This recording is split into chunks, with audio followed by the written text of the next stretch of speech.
and then I will show you the currency receipts. Here we have shortcut also. This shortcut button, currency receipts, and this is currency payments. If you receive cash and bank, then click currency receipts and then click new, and then date and then party, enter and then party. Just enter. Then you will see the list of customers or suppliers. Customer, enter. Then again enter. Then you will see the currency. Sometime it will count, currency comes automatically. If not come, just AED add. At this niche down add this one. Okay. Then it will come to here, and you can just enter the amount here, 1000. So narration also coming automatically. Just save it and down save.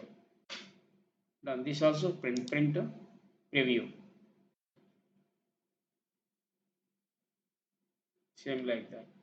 Then escape to cancel, and this is close button to close. This is for the accounting entry, cash in hand debit and customer credit. Okay, then this one only. This is, you can just exit.